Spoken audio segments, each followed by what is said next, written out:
Good morning. I hope you all are having a great day and have enjoyed the number of keynote speakers and fireside chats that have already occurred. As mentioned, my name is Anita Natesh, and I'm the Commercial Vice President at Albemarle.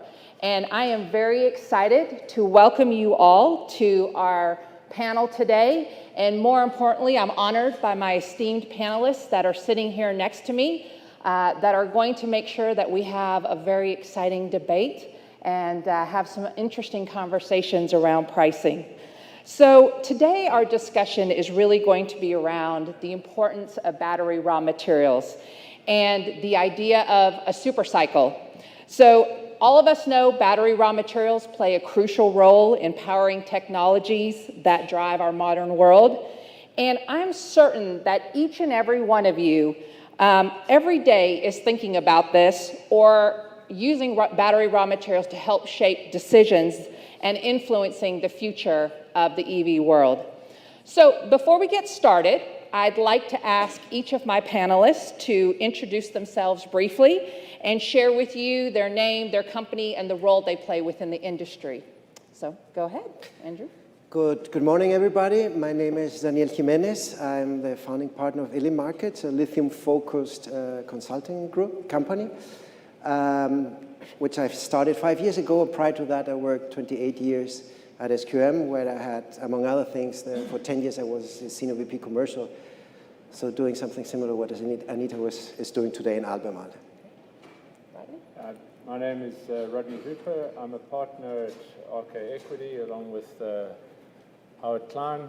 We do lithium advisory and social media and interviewing for junior explorers and development companies, and do general research on the industry.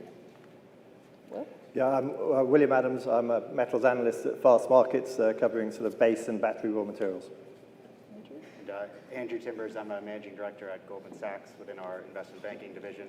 We advise companies on mergers and acquisitions and also on raising capital, both equity and debt.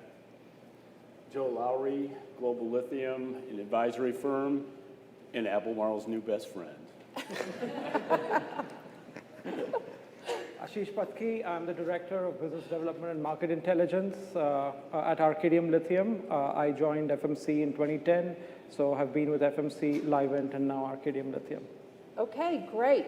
So let's go ahead and kick off our discussion with an audience poll. So on the screen, you see a QR code, and we want to know your thoughts on whether you believe we are headed to the next super cycle. So if you'll pull out your phones or your tablets and scan the QR code, we'd love to see what your answers are. And after the debate, we'll ask you again the same question to see whether your thoughts have changed. I also will encourage you all that after the poll, you can use the same QR code to submit questions, because we'd love to have some audience questions. So let's go ahead and jump into it. You know, we all have different views of the meaning of a super cycle. And so let's level set by exploring with our panelists what they think. So first two-part question. When you hear the word lithium and super cycle, what comes to mind? And then, do you think we're headed to a super cycle? So, Daniel? Yeah, we would have to define what defines a super cycle. What I would, though, think is that we are today, or the world will need to have a primary lithium production capacity of 3 to 3,500 million tons by 2030, 33, who knows. Now, for that capacity to come online, we need an incentive price. And we have a group of producers who are low cost, but, and I'm meaning less than 10, but we have a large group of producers, and especially for the growth of what is needed, that will be above that number. It will be probably closer to 15. And they need an incentive price to develop this project of probably 20. So I'm certain that we will see high prices again in this $20 level or above, maybe eventually. But because it's needed. I mean, the economics do not match with the amount of lithium capacity the world needs. Okay. Rodney, your thoughts? So I guess the way I'd look at a super cycle is a sustained level of demand in a commodity over a period of time. And Yeah. lithium, unquestionably, at 20% plus growth, fits that mold. I guess the question is, are we talking about the super cycle of price? And that would, to my mind, I would describe that as being a price that exceeds the marginal cost of production for at the top end for a long period of time. I'm not sure that we will have extended periods of that, but I do think I agree with Daniel in that at some point in time, the minute that we need a greenfield ex-China producer to be the marginal cost producer will be the time when we see prices go back up over $20 a kilo. Okay. For how long? You know, we saw what $80 a kilo opens Pandora's box. We've had material coming from everywhere, and now we sit with it. As I said in the back, when I'm wearing a tie, you know it's a deep bear market. But so that's the way I would describe it, is we will have a price rally. Is it an extended period? That is for debate. Okay. Will, what are your thoughts? Yeah, so I think on demand, if you think where we need to go with electric vehicles and also, very importantly, energy storage systems as we go down that electrification and that sort of green energy transition, then I think on the demand side, we are certainly we will need to be in a super cycle over the long term. We're a bit of a sort of damp, sort of weak period at the moment. On prices, I think we certainly will need higher prices to incentivize the production to meet that demand going forward. But I don't think we're sort of in a super cycle over the sort of short to medium term. I think we have got a lot of excess supply at the moment. Okay. Andrew, thoughts? And when I think about super cycle, it's similar to the way Rodney described it. It's having a prolonged period where you have elevated prices that allow producers to earn outsized returns. I agree with everyone that I think the demand side of the equation is there.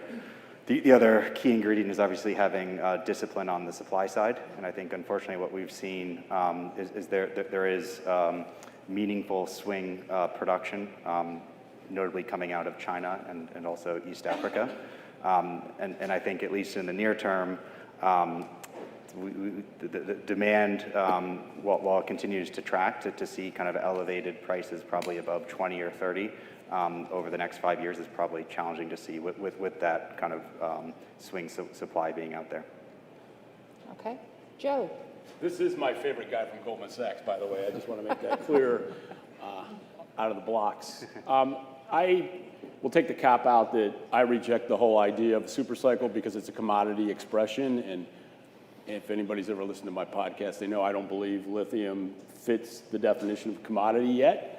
It does have some commodity-like aspects. So just on the face of it doesn't meet the definitional requirements. I also agree with some of the other comments that have been made that you don't have a decade of high prices. That's not going to happen. The demand's going to be in place, but it's a very immature industry, and I think super cycle applies to other things more so than lithium. Okay. And Ashish? Yeah, so again, I think talking from the demand standpoint, I remember when I joined the industry, the overall lithium chemicals demand, again, not commodities, but quite specialty lithium chemicals demand. Back then it was roughly 150,000 tons per year, and here we are last year around 1.2 million. So depending on, how we define this beginning and end of a decade, we already, have seen growth. No matter, which analysts you look at, into the future, there already are projections of, the growth currently from 1.2 million tons to grow to 2.5, 3 or 4 million. So again, if that's the definition of a demand supercycle, yeah, we already are in one. But I do agree that it is a terminology mainly from commodities, and again, as a producer, we see that various customers ask us for different specifications, and that's going to be a nature that will continue. In fact, if anything, will accelerate in years to come. Okay, great. Well, and I think we saw from the audience poll that most people felt that there would not be a super cycle. So, it's very similar to what the panelists have been saying. So my next question, and maybe, Will, I'll start with you. Do you believe that there should be a premium for lithium, either due to IRA, ESG, or some other reasons? Yeah, that's a good question. I think at the moment, most of lithium units from raw materials get processed in China. So as we need, and as the sort of US and as Europe wants to localize supply chains, they're going to have to build up, and they are in the process of building up that sort of processing capacity. And in order to attract that raw material away from China to Europe and to the US, then I think it might well be that we need a sort of a premium. There might well be a premium for that. But I think a lot of consumers who obviously don't want that, but I think we might well see that. Okay. Joe, what are your thoughts? There have been times when premiums have existed when the industry was much smaller, Yeah. based on quality. I don't believe in an IRA premium because Okay. I think that's essentially a transfer payment. It's propping that up, and it's not really a premium. I mean, you could say that that's just a definitional exercise, but I think any short-term condition where there are quote-unquote premiums will get wrung out of the system pretty quickly. So I think if people are planning projects based on we're going to get an IRA premium, maybe they should be selling insurance. All right. Do your thoughts change if it's related to ESG? It doesn't. I don't think there's any evidence. People love to talk about ESG, Yeah. but when it comes to paying for it, the wallet tends to stay in the pocket. Okay. Anyone else on the panel would like to comment on this question? I personally have a view that when we talk about IRA, we're focusing on the US market. And in the global context, the US market is not that big and will also not be that big, even in 7 years or 8 years from now. And when you think that the two biggest lithium producers in the world today, which are Australia and Chile, both are free trade agreement partners, the only thing which is missing is conversion capacity in Australia. So I think there will be plenty of IRA-compliant lithium chemicals available for the US market. So, no, I don't think there will be a premium for which is another story of a US-produced lithium where you have shorter supply chains and, that might, and more security. That's another story. But for the sake of it being IRA-compliant, there will be sufficient IRA-compliant lithium. Okay. Well, maybe let me turn the question around a little bit differently and take a different angle. So when you think about lithium pricing and the need to stimulate Western supply chains, what does that look like? Rodney, got some thoughts? Yeah, so for me, the problem I have at the moment is if you look at the IRA tax credit of $7,500 against the $75,000 SUV, it's 10%. And only half of that's critical minerals, so that's not going to do it.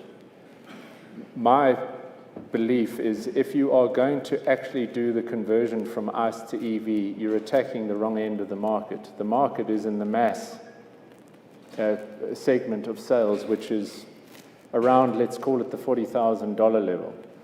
So what I would do as a strategy is to lower the household income cap from the 300,000 down, and I would lower the SUV cutoff and the sedan cutoff to say 40,000, and then double the subsidy. So you've got a $15,000 subsidy on a $37,500 EV, that's 40%. Now you can protect your industry and give them time to get their act together in mass production of EVs, and you can materially subsidize a supply chain that's domestic or with free trade. Otherwise, I think throwing $3,750 at a 75 grand car is a 5%. On critical minerals, that's not going to do it. Okay, interesting. Daniel, thoughts? I'll pass on this one. You'll pass on this one. Okay. Anyone else on the panel? Thoughts? No? Joe?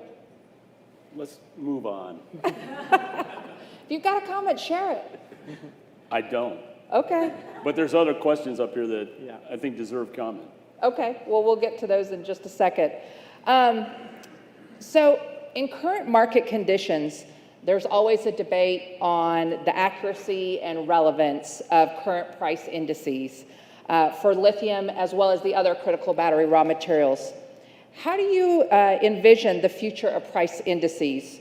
Do you trust the current indices, or do you believe that we need new ones? Andrew, thoughts on that? Yeah, I think one of the issues with the current structure of the indices is that they're survey prices versus actual realized prices, like what you would see on an exchange. And one of the biggest issues with survey pricing, and this isn't true just for critical materials, but across all commodities or interest rates, is they're prone to manipulation. And so I think what you need to see for the market to be a better functionality around pricing is more auction-based pricing, and then also more volumes moving to actual exchanges where you have, instead of index prices, you have realized prices. And I think one of the fortunate things for the market we have today is these index prices or survey prices are the basis of a lot of contracts. A lot of fast market indices, for example, are used, and so having those indices in contracts, you are setting up a market where you're susceptible to manipulation. Okay. Will, thoughts on that? Yeah, I think the PRA pricing structure, it's grown a lot in the lithium market sort of over the last sort of 5 years or so. I think it's a lot more people are getting engaged with it, which gives it more sort of credibility.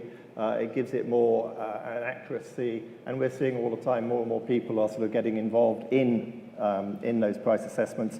And we'll also, we are led by the industry. So if the industry wants different sort of specs and things like that, then we'll go to negotiation, things like that. So I think, yeah, I agree with what Andrew said. I think, having the auction prices there, that helps, but we'll take those into account in our assessments as well. So I think it is lithium the price is going through this evolution, and I think it's working well at the moment generally. And it's also, if you look at other prices, so you mentioned exchange prices, if you look at the GFEX price in China, that's probably 95% sort of speculatively driven. So I think if you were just following things like that, you would get price distortions because of the sort of the speculation on that. So I think the sort of the PRA price gives some balance in that as well. So yeah, I think it's... Okay. Let me ask another question. How do you feel about two-tiered pricing? So potentially pricing for China versus rest of the world. Do you think that that's something that would be coming up in the future? I think to some extent, so at Fastmarkets we have different prices in different regions, and there is a variance in those. We tend to see that the Chinese price sort of leads, and then the CIF, China, Japan, Korea price follows, and then the sort of the DDP Europe and North and US price sort of follows that. But you've got some people who are also looking to sort of price things on a spodumene assessment price as well. So it's already, there's not sort of one focal point. It is quite sort of mismatched.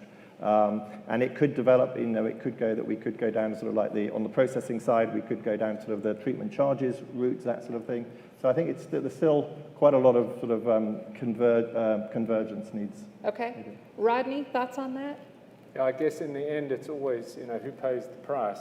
Where does it come out in the system? So, you touched on ESG earlier and what have you.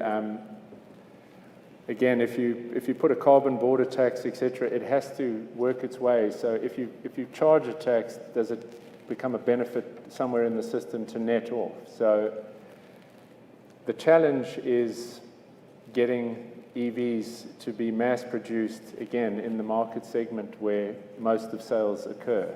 And if it's not competitive, as we're seeing now, as subsidies have fallen away in Europe, what the impact is, it's severe.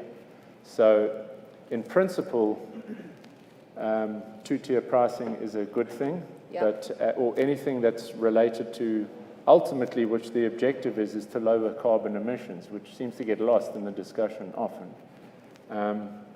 But you have to be practical about what consumers will pay, and we've seen now without on a like for like, we've run into on the high price cars was one thing. As we move down, it's becoming an issue.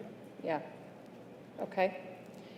Yeah, Ashish. Yeah, so again, whether it's two-tier or three-tier or multi-tier, I think if we look at the fundamental drivers to that, and I think that's probably goes to the question that has the most likes so far, Yep. which is about China being the main driver for EV demand. So look, that's the world's largest automotive market. It already is the world's largest EV market, and it will continue to grow that position. And so fundamentally, that is the single largest market for lithium chemicals. We obviously, since the morning have been talking about how various other parts of the supply chain are also concentrated in China. So with that, in addition to that, of course, there is a lot of conversion and lithium chemicals production that happens over there as well. So when you have, at a national level or a regional level, demand and supply, it is going to define, the dynamic that reflects in pricing over there. Like we said, in the future, again, I don't know in how many years, but if there are similar situations in Europe or North America or rest of the world as well, where there can be significant growth in demand as well as supply, then we could very well see not just a two-tier, three-tier, but a multi-tier price situation in a more mature lithium chemicals market. Okay, great. Anybody else on the panel want to answer about China being the main driver of EV demand, and will that momentum in the West continue to be lacking? Yeah, Will. Yeah, I'll take. I mean, it's no surprise that China is the main driver. I mean, it was the first to really sort of take on EVs. They've had a significant growth. They have a significant penetration. And I think, what we're seeing in China now is that the cost of an EV is very similar to the cost of an equivalent sort of ICE vehicle, and therefore that's driving that. But that's not the situation we're seeing in the West. I think in the West, what we've seen is some very strong growth after COVID. Governments were providing subsidies to try and sort of kickstart their economies, and that sort of helped sort of give that strong growth. But we've also seen the first adopters really sort of take up the EVs, and now we're sort of falling back into that sort of slower growth. I think it's the economics as well. Most people buy their car on a hire purchase basis. We've had strong high interest rates, so that's put up the cost. That's made it more difficult. So I think we're just going through a bit of a slow period in the West on EV uptake, but we're still very optimistic that we're going down the right road. Yeah, so one of the things that's happened is we've talked a little bit about this, is IRA credits. And do you believe that IRA credits are sufficient in order to keep the Western OEMs competitive with China? So Joe, maybe I'll ask you that question. I think the U.S. auto industry may become Hyundai, Kia, Toyota. So I think when you look at the U.S. auto industry, look at the manufacturing of autos, I just think the whole idea that you can subsidize your way to make non-competitive companies competitive, it's going to be a real challenge for the legacy OEMs to play in a market. I mean, Tesla's done well from the roadmap of they never made ICE, so they didn't have the problem. So I think there's a lot of that. But I think the whole narrative that lithium is becoming now is just China has always thought differently than the West. Yeah. And 20 years ago, when I was living over there, and less than 15 years ago when I was living over there, China was just starting to grow. But everybody treated it like it's just China. Well, now China calls the tune. Yep. And I think the lead that they have is so great. And if you look at how they got where they are, China's much better at using policy to affect change than the West is. Just look at the mishmash between the EU and the policies of the United States. Mm-hmm. So I think what we've seen now is the rise of China, and now we have to live with it and adjust to it. But I actually think what's going to make the difference in the United States is not, for the most part, the old big three. It's people that manufacture cars with the best models. And I just make one other point here. the models that people, when people believe the whole high nickel thing, Yeah. so we lost 3 to 5 more years because we're going to build models that nobody wanted and weren't priced right. Tesla took the cream off the rich guy could buy a Tesla. The other players didn't come out with products that anybody wanted. If you live in China, you can buy a $5,000 EV or a $150,000 EV. You can't do that in North America. Mm-hmm. Do you think we need more subsidies to help stimulate? I think that's a loser's game. Yeah, okay. Daniel, what are your thoughts? No, I see it honestly very difficult for the Western OEM industry. The world is going to move electric, slower or faster, but it's going to move electric. And China has simply built such an advantage over the Western OEMs because of scale, because of cost in China, which have been so far lower, but now also because of technology. I mean, the West, and for that sake also Japan and Korea, bet on NMC, China bet on LFP. Mm-hmm. They improved LFP to a level where it's, from a performance point of view, it's comparable to NMC with a much lower cost. So now we're at a stage where we need to move into the mass market with electric vehicles, where cost will be the key element, and the West doesn't know how to produce batteries, and China does. So I don't know how the West can take that position or that strength away of China. And to be honest, when you drive a Chinese electric vehicle, you feel like in a spaceship, and they drive pretty really nice. Yeah. So and with protectionism, the only thing is you feed an animal to become fatter and not really to build muscles. So in general, I'm an enemy of subsidies, and I think they should allow the Western OEMs to compete with Chinese OEMs. Okay, interesting. Yeah, well. Yeah, I suppose one of the things we need to realize is that sort of government legislation, sort of banning the sale of ICE vehicles, is going to mean that we, a lot of, unless those are repealed, Mm-hmm. we're going to go down that EV route anyway. So, and the politics of sort of losing is sort of the US-based auto industry or European-based auto industry is, it can be really hard for politicians to absorb that. So something's going to happen. We're going to have more EVs. I can't believe they're all going to be coming from China. So yeah. Something will be sorted out. Okay. Well, I think we all know we've got a presidential election that's coming up, and it's going to be very interesting. Curious, Andrew, from your perspective, what do you foresee is going to happen to the current policies, whether it's IRA or something else, if Trump is elected? Well, I think what we saw during Trump's first presidency is that legislation is very difficult to repeal. And so if you look at one of the key tenets of Trump's initial run was the repeal of Obamacare, which he was obviously unsuccessful at doing. For Obamacare, I'd say he had much broader support from the Republican Party to take action. If you look at the IRA, the IRA, a lot of the money has actually gone to red states, Nevada, Georgia, Kentucky. And then two, a lot of what the IRA is trying to do, supply chain security, onshoring of manufacturing, in some respects, anti-China, is also very much aligned with the Republican Party.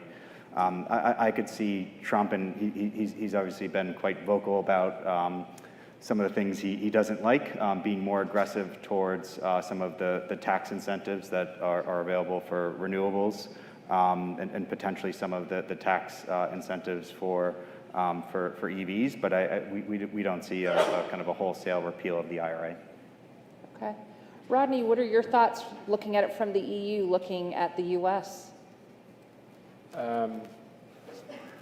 Yeah, I guess it's a different structure in the EU. But again, if we just look at the EU, they were very quick in terms of policy, but the implementation to adjust their environment has been tougher. So I guess there are going to be some lessons from that. Yeah. And then I think we've kind of seen that with the tariffs recently that were announced. Yeah, I'm not a tariff fan because one industry, I tariff your EVs, you tariff my pork. Everyone loses, and it's an inflationary stimulation rather than a reduction. Yeah, So in the end, the consumer will pay the price on a tariff war. that's true. All right. So recently in North America, we are starting to see OEMs prioritize hybrids and plug-in hybrids as interim technologies to a path towards battery electric vehicles. And of course, these vehicles, in terms of their battery size, vary greatly. And there's also a growing trend, as we're seeing, towards adopting a more cost-effective technology, such as LFP, mid-nickel, using carbonate. So in that context, what role are hybrids and plug-in hybrids expected to play? And how do you see their adoption affecting the demand for both lithium and other critical raw materials? So Andrew, maybe I'll ask you that question. Yeah. I mean, one thing that's interesting is we've seen the size of plug-in hybrids become larger. I saw a stat recently that from 23 to 22, the battery size increased by 20%, which obviously consumes more battery metals. I think the consumption of battery metals for your average plug-in hybrid now is about a third of what you would see from your average fully electric EV. And so I think plug-in hybrids play an interesting role in terms of a transition for not only dealing with cost, but also dealing with things like range anxiety and the lack of infrastructure that you have today, especially in North America, around charging. Versus what you'd see of the straight transition to EVs, obviously you're going to have lower demand if you have a transition that's led by plug-in hybrid vehicles. But if you do see a trend of larger and larger vehicles, it could actually be a much smoother sort of demand trends that you would see for battery metals. Okay. Will, thoughts on that? Yeah, I think it's interesting we're seeing sort of more plug-in hybrids. So if you go back a step, then in China it was very much battery-only electric vehicles. But what we've seen more recently is a much more sort of stronger growth again coming in plug-in hybrids. And I think we're seeing, so as Andrew said, I think this transition period might just last longer now and might be pushed out longer because of the charging infrastructure, because of range anxiety. And I think that will have a slow, even though the plug-in hybrids batteries are getting bigger, so the plug-in hybrids have a longer range on electric. I think overall it will be, it's another headwind for demand. Okay. Ashish, what are your thoughts? Yeah, so we have to look at the overall battery demand and then put this in context. In 2023, we believe that global battery demand, overall lithium-ion battery demand, for a variety of applications exceeded a terawatt hour. Mm-hmm. So then when you look at BEV and PHEVs combined, what was the share of that battery demand? I think from a variety of data sources that I've been looking into, broadly 55 to 60 or 65% comes from passenger BEVs or PHEVs, which means there is at least 35 to 40% of the overall battery demand, which is coming from a variety of other factors. And I've said this at previous Fastmarkets events as well. Demand for lithium and particularly for batteries is broad-based. I know there were references to stationary storage this morning. Within electric transportation as well, China has already demonstrated that commercial vehicles have been electrifying, to quite an impressive extent, and they are continuing to do that. There are obviously, in parts of South Asia, Southeast Asia, other parts of the world where two-wheelers, three-wheelers, for a variety of applications do contribute to that number. So that's the reason I think to the question that you framed, which is this transition that we are seeing just in passenger electric vehicles, that definitely there are more PHEVs than most analysts expected, but that doesn't really change the equation as significantly or meaningfully as we on the lithium side really look at it, because there are broad-based demand drivers. One of the things which I always like to bring up is, in China, there obviously is an increase in the swapping model, which means batteries are not just going into vehicles on the assembly line. There are more batteries for every vehicle that is actually being put on the road. And as I think that infrastructure grows in China, it is now obviously the Chinese automakers that are bringing that model even over to Europe. We are going to be seeing, other sort of secondary, uses for lithium-ion batteries. Yeah. And very soon, I think in China, we all know that it has been more than a decade since the cabs and the taxis, initially were on the roads. The public transport buses were on the roads in multiple cities. Those batteries would be coming up for replacement. And so there are, just to repeat, multi-pronged demand drivers for batteries, and that then translates into lithium and other battery raw materials. Okay, Yeah. great. Yeah, go ahead, Daniel. No, in this whole full electric and plug-in hybrids look into the future, one thing which I think needs to be included in the discussion is fast charging. And we have seen now in China again, CATL, but also Geely, have launched some ultra-fast charging LFP batteries where in 10 minutes or 15 minutes you can charge for 500 kilometers. So that could definitely be a significant game changer in the sense that today many people don't switch to electric because of range anxiety. Well, if now it only takes you 10 minutes to drive another 4 hours, those people might switch to electric. So I see a positive, for lithium, a positive development in that fast charging being more massified. Of course, the infrastructure needs to be built. You need a fast charger. But it will come. Huh? So I don't know. My view is that longer term, we will probably only see full electric rather than this 2 engines, which at the end of the day are more expensive to produce. Yes. And to maintain and everything. But it's going to take us some time till we build that infrastructure, right? The infrastructure, yeah, but I don't know how difficult it will be to set up that infrastructure. Electricity distributors worldwide will be keen to set up these fast chargers wherever, because it's at the end replacing the gasoline station. Yeah. And how quickly these batteries can be deployed in commercial passenger vehicles globally is also probably going to be faster. It's the Chinese way, or the Chinese speed. Okay. Well, let me switch over to some of the questions that have come in through Slido, and I know there's also microphones, so if anybody's got a question in the audience, we could take it. So let me start with the first one. I think we've been talking a little bit about this, but many power grids are suffering strain under the mass rollout of electric vehicles and other electric commodities. Could this have an effect on lithium sale? So Ashish, thoughts? So again, I think the fundamental, premise behind this question, I mean, I don't know whether, EVs are the prime reason for putting strain on the grids. If again, you look at the data and the main drivers, at least in the US and countries around the world, the main, if you will, applications that are hogging more electricity, the big ones are data centers, and those could be for clouds, for AI, for Bitcoin mining, and so on. So that fundamentally, I think there has been data out there which is, using far more electricity than charging EVs. I think that would be my response to that. Okay. And I would agree with that, but it's interesting because so data centers and AI are definitely putting a lot more strain, at least in the US, on grids than electric vehicles. Data centers need baseload power. A lot of the data centers are also very focused on, or data center operators focused on ESG.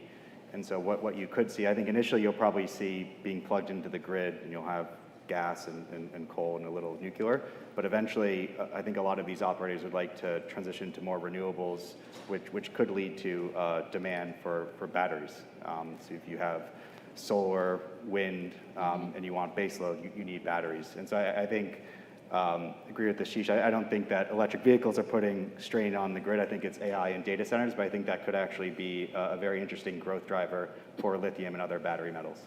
I was about to say the same thing. I agree with him. If you look at the rate at which renewables are being added, I'm outlier bullish on that. I think looking at the cost of commercial scale solar and wind plants, and I see in the Middle East they're down well under 2 cents, kilowatt hour. So that, with battery cells, obviously is one of the perks of having low lithium prices is low cost per kilowatt hour for cells. And if you look at the improvement in form factor in ESS and in cycle life, Yeah.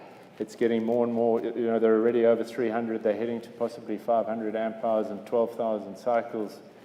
You could be moving into the 4 to 8 hour market from the 0 to 4, and that's going to be a driver. So it is, cost is hugely helpful now, but I would agree with Andrew. I think net for net, renewables are coming fast.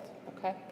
Well, just quickly, I think, the grids around the world are really straining with all the renewables trying to connect to the grid, and there is a sort of a gridlock in the grid with the long wait times it can take for new projects to connect to the grid. The grid needs to be sort of sort of designed, rebuilt, and also, all the battery energy storage systems that go hand in hand with that, they also need to be connected to the grid. And I think that's where the real sort of grid, that's where it's getting tight. Okay, great. So I think we've talked about the second question, so let me jump down to the third one. How does lepidolite producers survive with this price level if they were supposed to have costs much higher than current prices? It doesn't matter. Tell me more, Joe. It doesn't matter what the cost is, because of the vertical integration in China. The two big battery producers have every reason to run lepidolite at a loss to keep the price down. You want to keep that couple 100,000 tons in the market, even if you're taking a small beating, because the small beating you're taking on the lithium side is much more than made up for, and the fact that the rest of the lithium you're buying stays at a lower price because the market's not jumping. And that's the big argument now. It's like, you go back to the cost curve, and again, China doesn't follow the Western playbook. So it makes perfect sense for a CATL or a BYD to run part of that quasi-vertically integrated supply chain at $2,000, $3,000, $4,000 a ton loss, when that additional supply is what's dampening the investment everywhere else in the world. Now, what they're doing is setting up the next big bubble, because that swing capacity has a limitation. But that's a few years down the road, and they'll deal with it then. But they caused the problem in the first place with the spike, and this is the solution. Others on the panel, thoughts? I mean, if you think about, what Joe's saying ultimately is, if you go back a few years to some of the other battery producers that were non-vertically integrated were more price takers than price makers, and that's the shift that we now have. CATL and BYD control 73%, I think, of the China battery market, which makes them nearly 60% globally. So makes a huge difference versus an LG, who had to phone up and go through the chain. So here we are. All right. So I know we have about less than a minute left. I'd like to open up the poll one more time. So if you all would see if your answers have changed, the QR code should be coming up. And curious to see if you think that we're still headed for the next super cycle, and based on the comments from our panel, whether that has changed. So, oh, wow. Oh, there we go. More no's now than we had previously. Well, great. Well, I wanted to say thank you so much to each of my panelists and to all of you in the audience for your questions. This has been a very interesting conversation. Hopefully you've gained some knowledge and information out of this, but thank you again, Ashish, Joe, Andrew, Will, Rodney, and Daniel for your time. I really appreciate it. So thank you.